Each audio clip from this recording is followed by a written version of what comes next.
Matthew chapter 24 opens with a striking scene.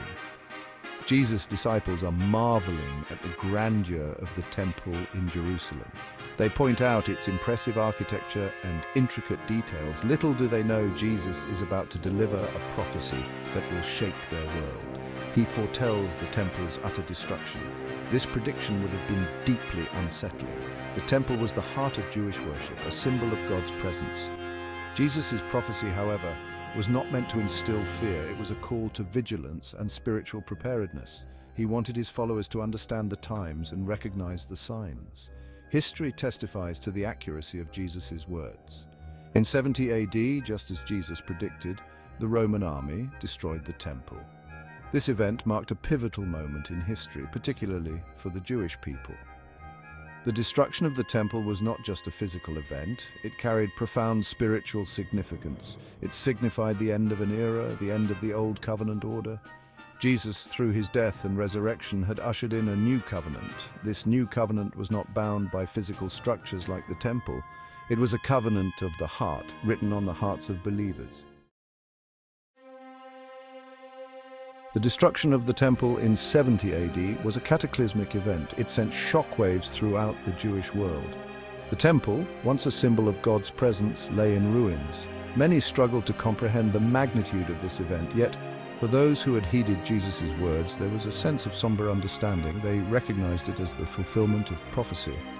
The destruction of the temple was a sign. It signaled the end of an era and the beginning of a new one. Jesus had come to fulfill the law and the prophets. His death and resurrection had paved the way for a new covenant relationship with God. This new covenant was not bound by location or ritual. It was accessible to all who placed their faith in Jesus Christ. The temple's destruction also served as a powerful warning. It illustrated the consequences of rejecting Jesus as the Messiah. The Jewish leaders had placed their hope in the temple and their own religious system. They had rejected Jesus, the true source of hope and salvation.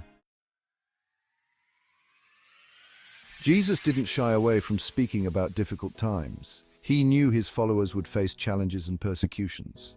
In Matthew chapter 24, he speaks of wars, famines, and earthquakes. He warns of persecution and tribulation.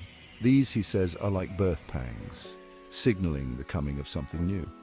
For the early Christians, these words were not mere abstractions.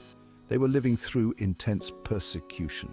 They were witnessing the fulfillment of Jesus' prophecies firsthand. Yet, amidst these trials, they found strength and hope in Christ. They understood that suffering was not the end. It was a necessary part of the birth pangs of a new age.